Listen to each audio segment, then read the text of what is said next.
The Astro Twins say in the coming decade, we will witness the convergence of many cycles, secular and non-secular, ancient and contemporary in orientation. The period is circumscribed by generational astrology, with the outer planets Uranus, Neptune, and Pluto returning to key positions they occupied during pivotal points in American history, echoing watershed events of our past, including the founding of the United States more than 2 centuries ago. So America is at a key role in this. And so we're going to look at where we are today in the bigger scheme of things, and also what was going on in 1776 when America was born. And it's the power of seeing. As astrologer Rick Levine says, as planetary cycles affect the affairs of individuals, so do they inform cultural affairs, the rise and fall of civilizations or empires or countries, and the evolution of ideas and technology. It might as well be the same event with different aged eyes. There is this memory that creates these brush fires that keep coming up again and again.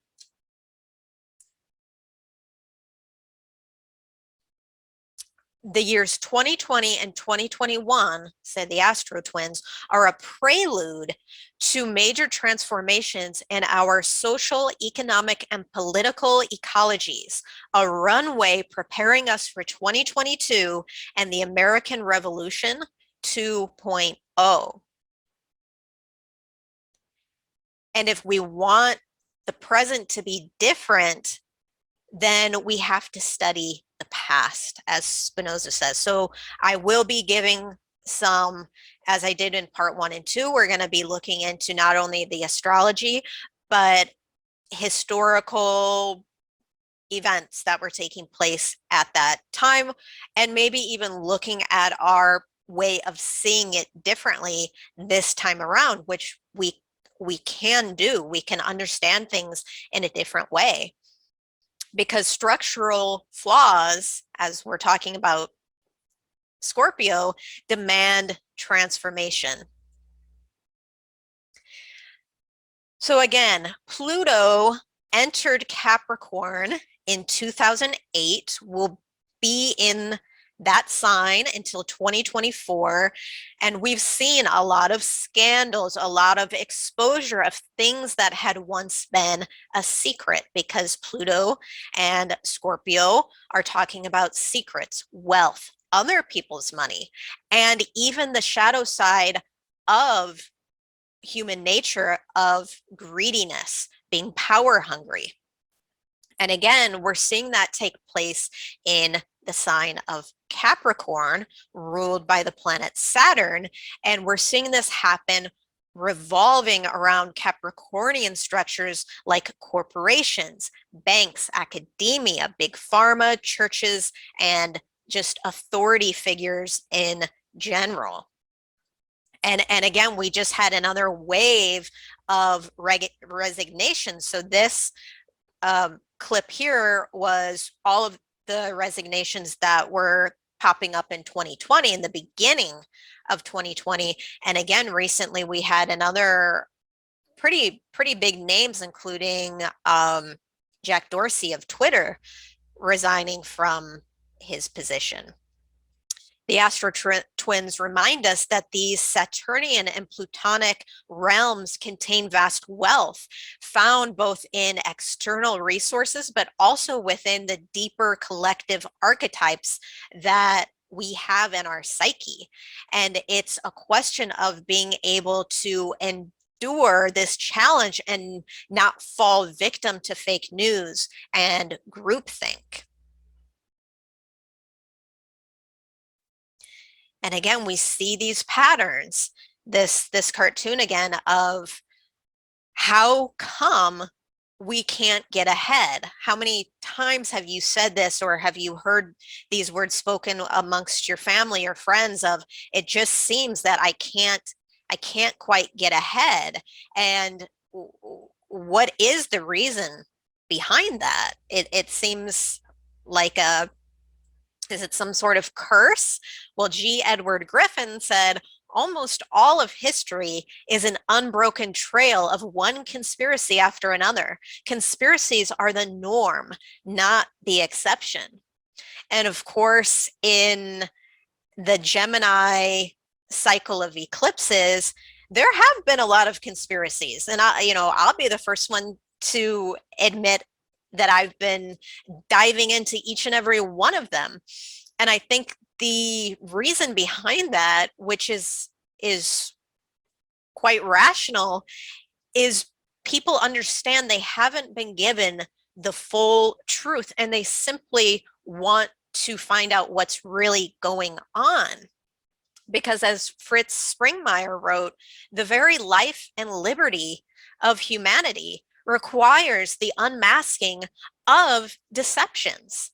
Honesty is a necessary ingredient for any society to function successfully.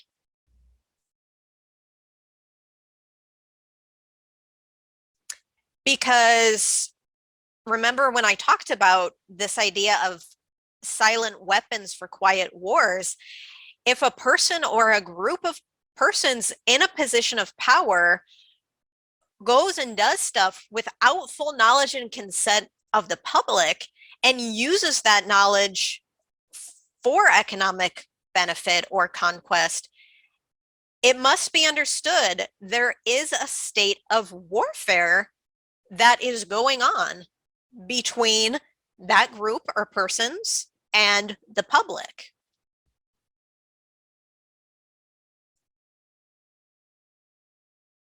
And just a reminder that this was a manual that was adopted by the policy committee of the Bilderberg Group in its meeting in Bilderberg started meeting in 1954.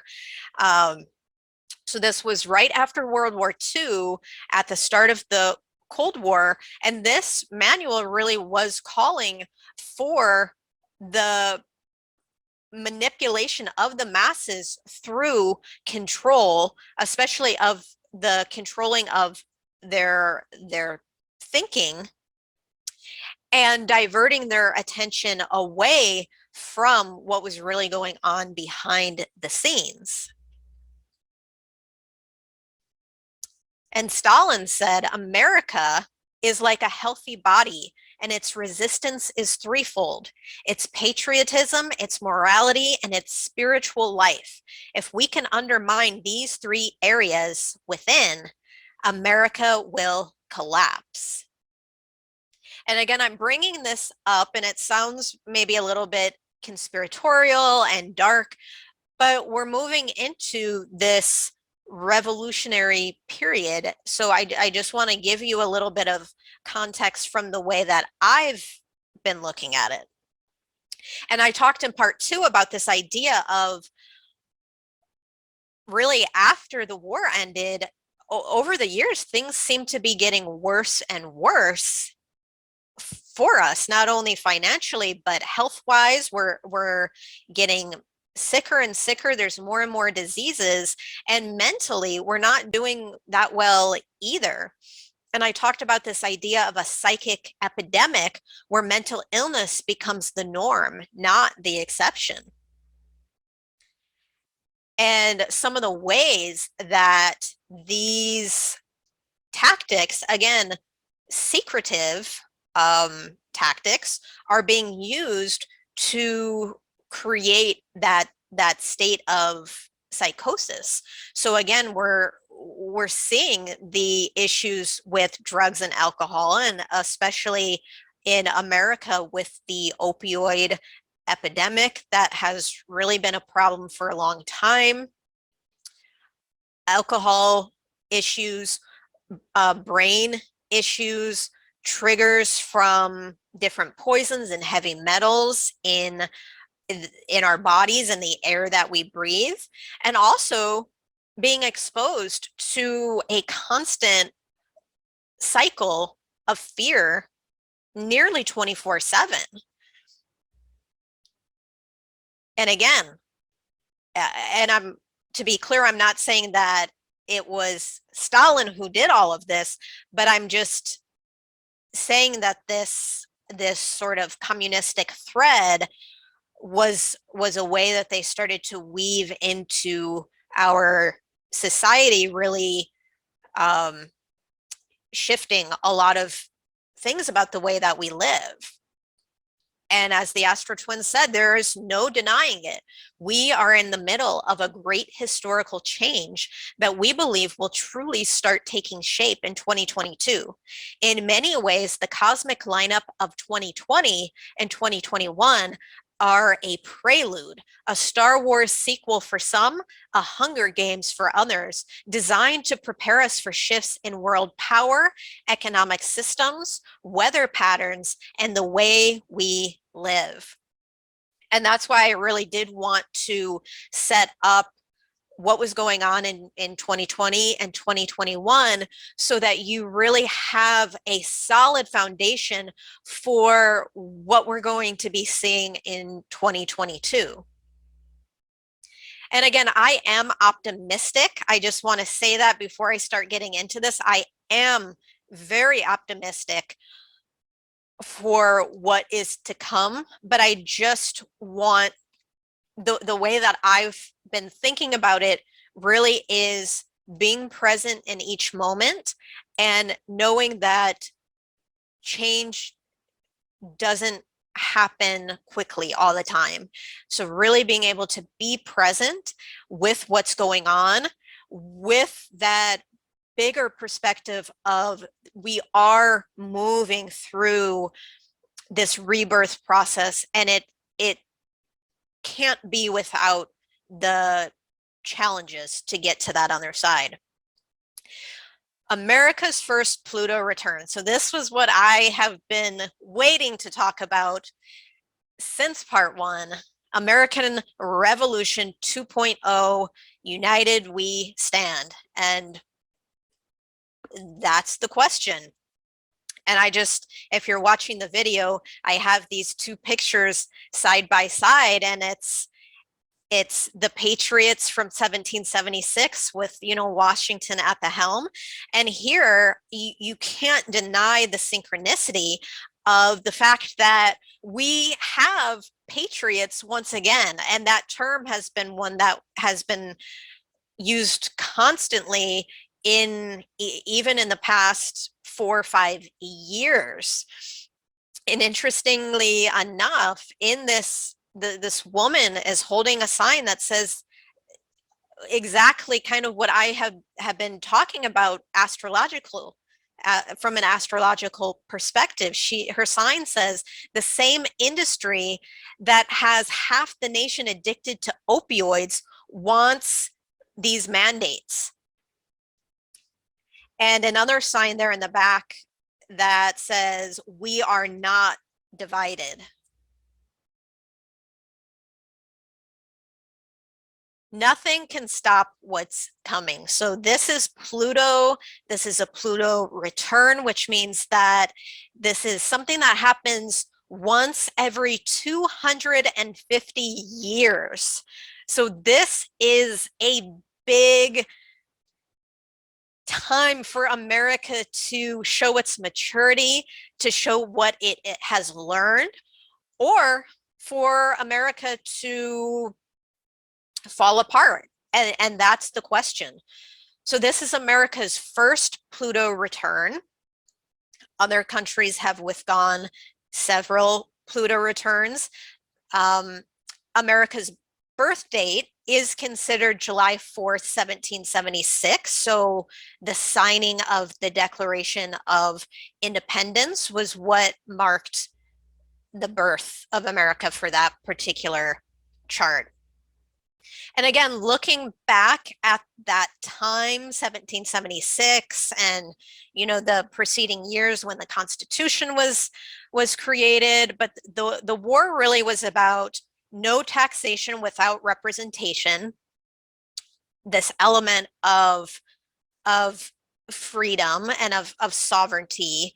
And it was also about the idea that natural laws give humanity a certain level of of sovereignty and freedom that isn't based on what family you were born into or what your bloodline was, which was very different than the way that England had based its hierarchy.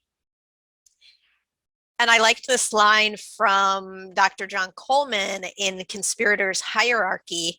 He said, being unsure that future generations would also find the truths to which they bound this nation self-evident, they set about spelling them out.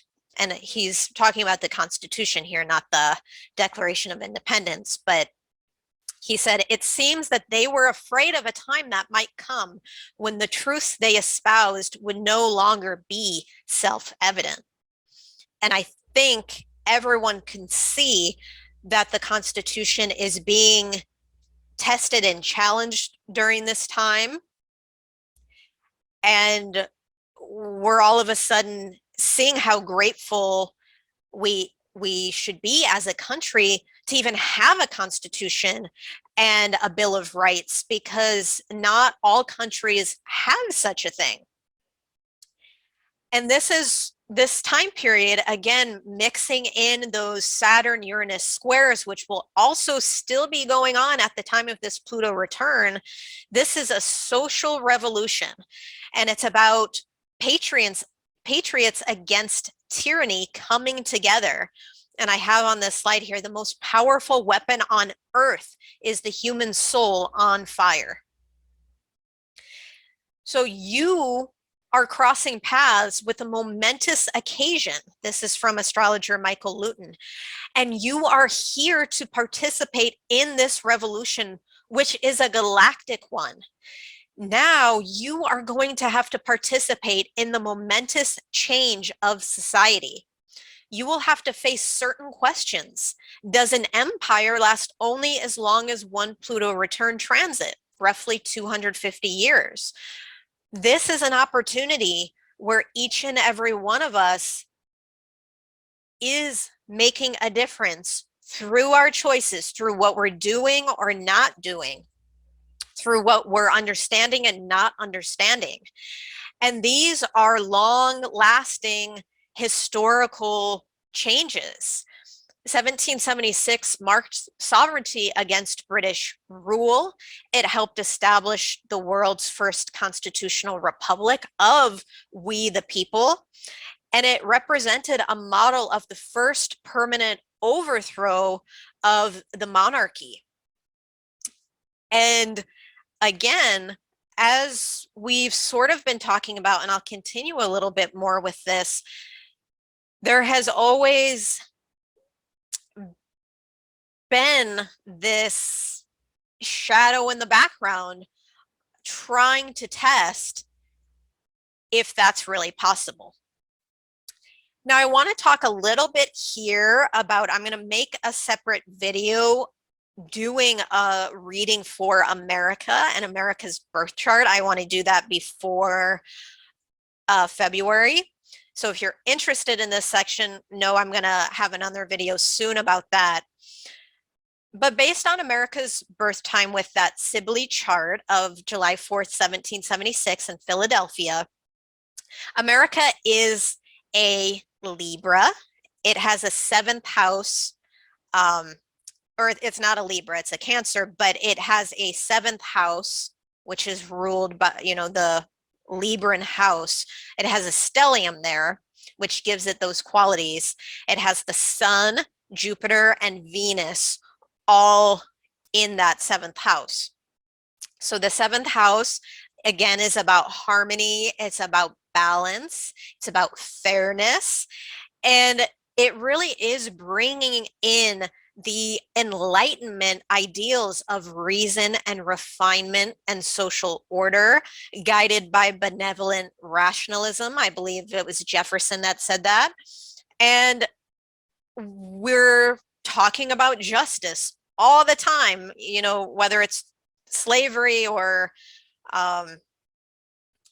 fairness with different things. We're always seeming to be talking about justice in America, and that idea of an implicit moral duty to fairness. And again, there's sort of this Libran quality of here's one of the founding fathers, Thomas Jefferson.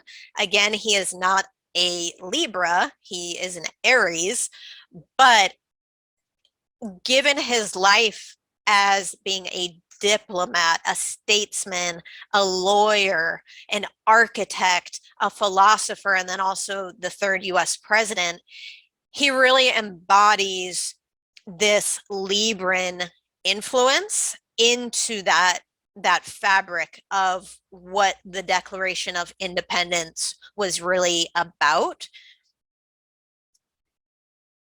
And then we also have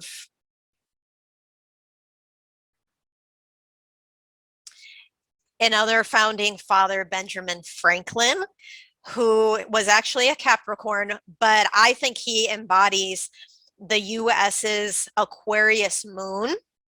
And also America is a Sagittarius, has a Sagittarius ascendant, which is opposed Uranus. And of course, Uranus is about lightning, and Benjamin Franklin, we know, was a scientist, so did a lot of experiments. So this is just a very literal example, I believe, of how he embodies these qualities. Again, he was a printer, he was a librarian, he was a scientist, he was a philosopher, he was a Freemason, and he was spreading knowledge and information through the technology of the time with, of course, his work of the printing press and different publishing, very Sagittarian. So I just wanted to point out those founding father qualities in our country. Now, Ben Franklin had used this quote, or said this phrase: war is when the government tells you who the bad guy is. Revolution is when you decide it for yourself. And again, I think we are in a revolutionary point in time in America. Now, another interesting point I want to make is that in America's birth chart, Pluto, where again we're having this return, is in the second house of Capricorn. And there is this idea that was taking place in those early years of America about debt, the question of the country and debt and money. And of course, Capricorn is does talk a lot about the wealth structures, the ways that we make money. And the second house really is about the earning a living. And I'll talk more about this when I talk about the node shift too, because this is another really key thing that is very interesting as it's weaving its way through what's happening.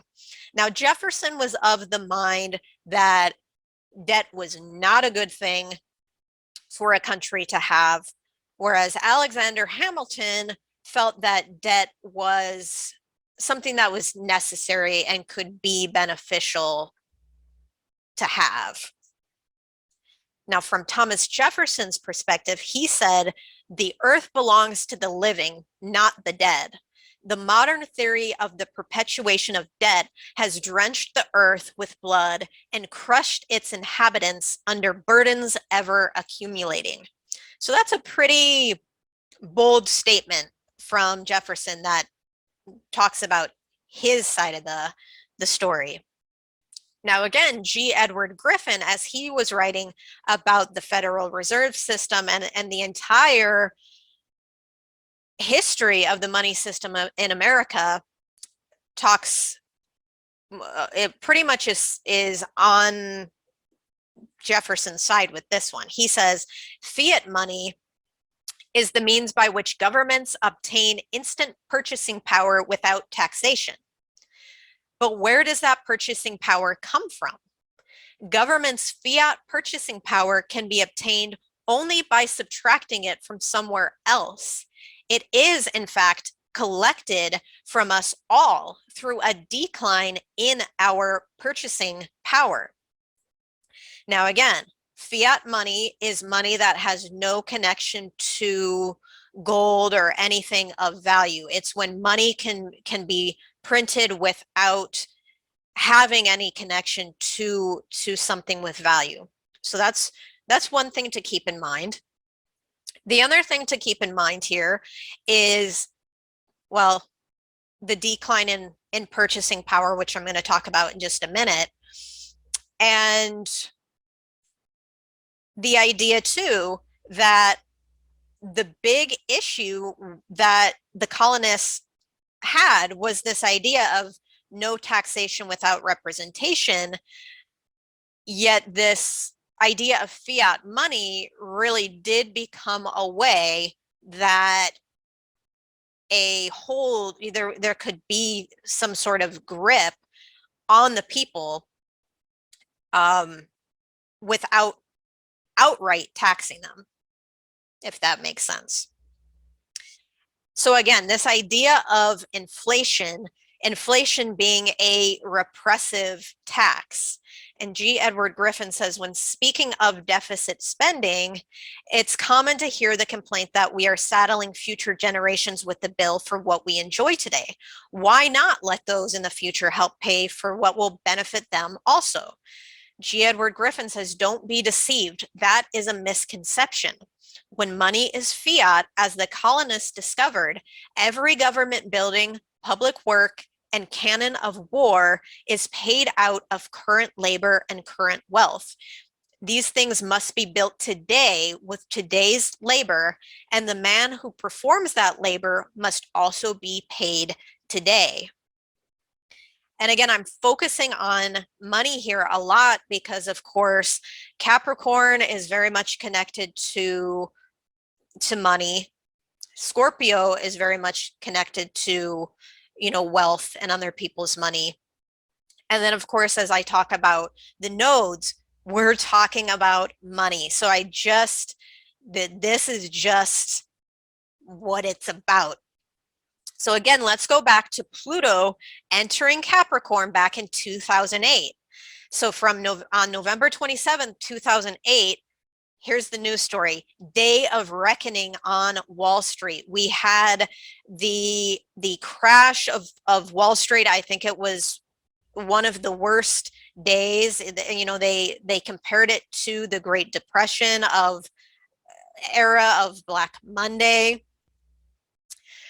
And I had talked in part one about this idea of these boom, bust, and bailout cycles. So here's a political cartoon, if you're just listening. And it's talking about the financial meltdown 1 year later. And Obama, who of course was president at that time, said, and have you learned your lesson? He's talking to a Wall Street fat banker. And the banker holding this pile of bags of money says, yeah, you'll bail us out every time. So there's the bailout of the banks around that time. Now, what was happening to we the people? There was the Great Recession in 2008, where the housing bubble burst. And while the banks were getting bailed out, many people were losing and foreclosing on their homes. So losing their homes, and then the banks are then taking back the homes after they got bailed out.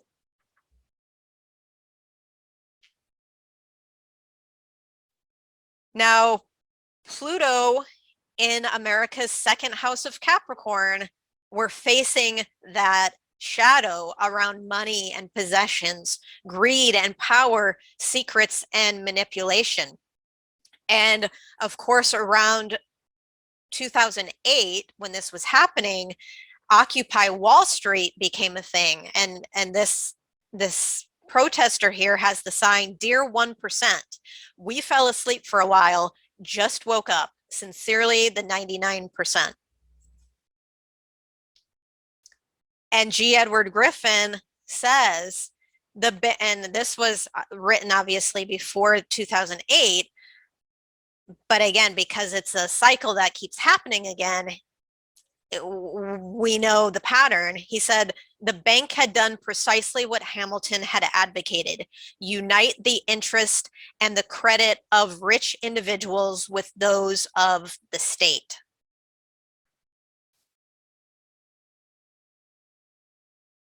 And what is that? When that happens, that's called a plutocracy. And again, the synchronicity, you can't make this up. Pluto, plutocracy, government by the wealthy, a country or society governed by the wealthy, or an elite or ruling class of people whose power derives from their wealth.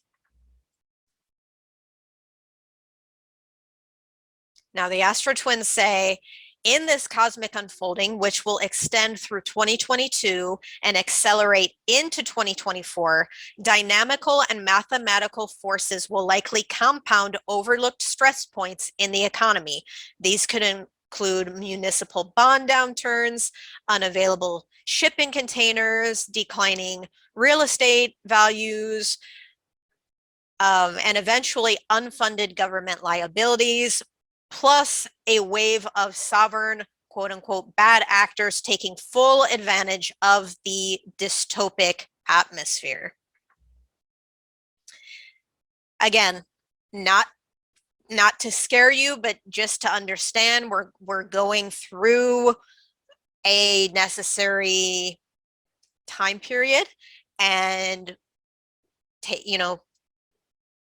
it day by day, and you'll be okay. Some key dates to keep in mind.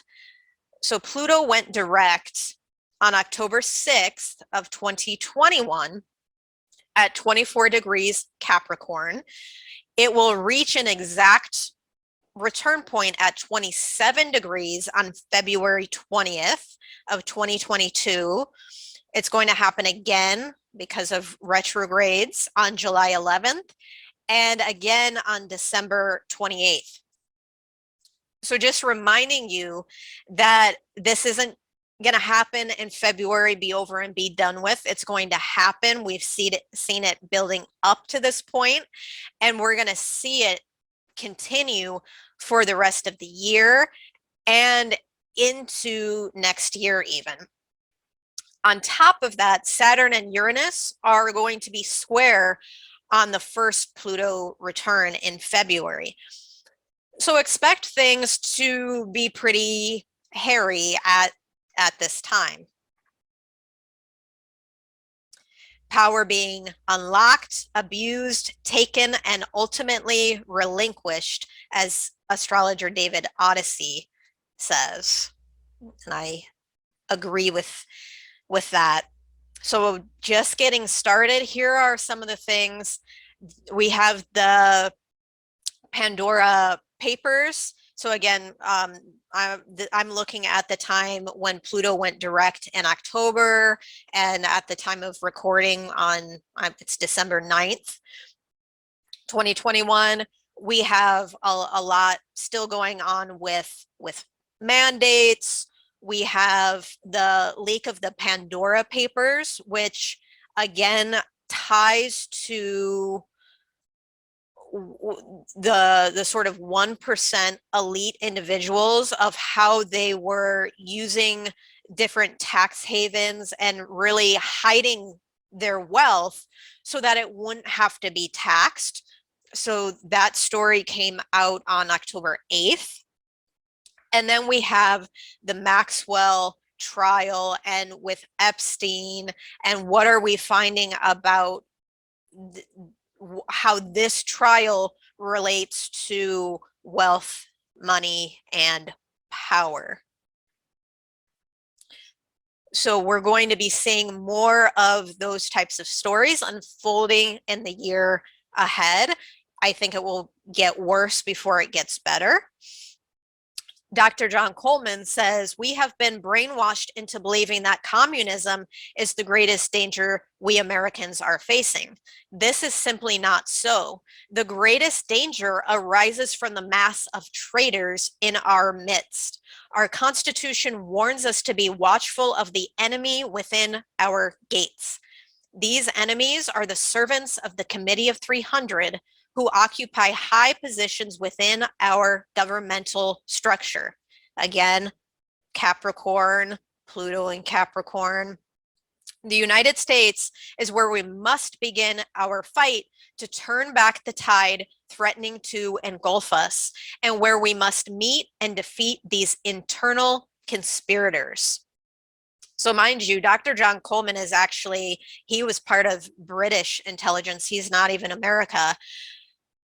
But the Committee of 300, which he speaks about in his book, is talking about how this group of elite individuals working together, this cabal or what you will, doesn't really have ties to any one particular country. They are above, they at least see themselves as being above an individual country, and they're working towards something that is more global in nature, or that transcends those borders of a nation. And I do recommend, if you're interested in really getting red-pilled, read this book. You can download it for free online, the PDF version, and it's really quite eye-opening. And really, the reason that I bring this up is because all of this connects to the undermining of our freedom. This is a group of individuals that are working for themselves and not we the people. And I do believe the next year we are going to see a lot of unveiling of what this parallel government that has been involved not only in America, but in pretty much had its hand in every country. And it's been undermining all of our freedoms. And so the really interesting thing, I think, too, is even though this is America's Pluto return and this is happening in America, I think that all countries right now are really fighting for this idea of freedom. And here's just an info image of this Committee of 300 power structure, and it really does involve an elite level of military, so secret science, microchipping. They talk about mind manipulation, which has to do with corporations that are considered part of the Committee of 300, like Tavistock, the Rand Corporation. We see Bilderberg here. We see the connection to the drugs trade with the mafia, a connection to banking. Again, you see right here, tax exempt foundations. I could spend a long time going into this, but I included the link of where you could read more about this and dive into this. It's really quite fascinating because it's not conspiracy, it's all very factual, and we see it through the history. And I just end it here with some pictures and liberty and justice for all. And I do believe we will see that at the end of this someday, some way, somehow. So a little bit about me again. My name is Kristen Avalos. I am a spiritual mindset coach and astrologer. And so as a mindset coach, I believe that personal growth is a path to life purpose. I believe that challenges are a path to your highest potential, and that the choices that you make through your experiences are the ways that you learn more about yourself and that you can continue to grow. And my perspective of astrology is on the evolutionary perspective, where the individual consciousness that each of us has is really a mirror into what is playing out in the outer world, and it does connect to our past experiences, maybe even past lifetimes, our ancestors' experiences. And so we are continuing to play out these different dynamics in a way that is leading to the creative evolution of the planet and of the entire interplanetary universe. I believe that the truth is you are a sovereign being of light, that you have divinity within you, and you came to this lifetime for a specific purpose. You are here to heal your karma, to make things right, and to evolve into a more conscious and creative being. Keep all of that in mind. Thank you so much for being here, for watching this. I just want to remind you that the most powerful weapon on earth is the human soul on fire. So I know this is a lot, and I do hope to maybe do a separate video for America's Pluto return and do a little bit more in depth with some of the key topics, such as, cryptocurrencies and different things like that, just in terms of tying into more of the history of it. So that's something that I might put out later. Just reminding you that I do life purpose astrology readings, where I will help you to explore your personality from the level of the soul, where I'll help you to understand your mission, your gifts, and your talents in this lifetime, and how you can address and overcome obstacles related to karma and unconscious blocks, so that you're really able to step up in to your highest potential at this time where each one of us is needed. This is a 45-minute recorded audio, so I will record it for you and send it to you, and then you have the opportunity to have a free 30-minute follow-up call with me afterwards, where you can ask questions or get clarification. I'm offering a webinar special. Thank you so much for being here with me and watching these videos. So $99 is the special. You can reach out to me at kristen@kristenavalos.com, and be sure to check your junk mail. I will respond no more than 24 hours typically. So if you don't hear back from me, make sure and check your email, your junk folder. And I also offer a free 45-minute discovery call session. I have a one-on-one signature coaching program helping you to reclaim your power, your passion, and your purpose. So if you're interested in learning more about working with me one-on-one through doing some spiritual mindset coaching, click on the link below. And again, I'll put my email address. I didn't include it in these slides. I will include that below as well, so you can reach out about getting an astrology reading, and I'll be in touch with you that way. So thank you once again. Thank you so much for being here. Thank you for watching. I appreciate you liking this video. I appreciate you subscribing to my channel, sharing this video with your friends and family that you think would be interested, and of course, hearing your comments and receiving your emails. I am very appreciative of your feedback, or even letting me know what I can do better, or other videos that you'd be interested in. So thank you, and I will see you next time. Bye.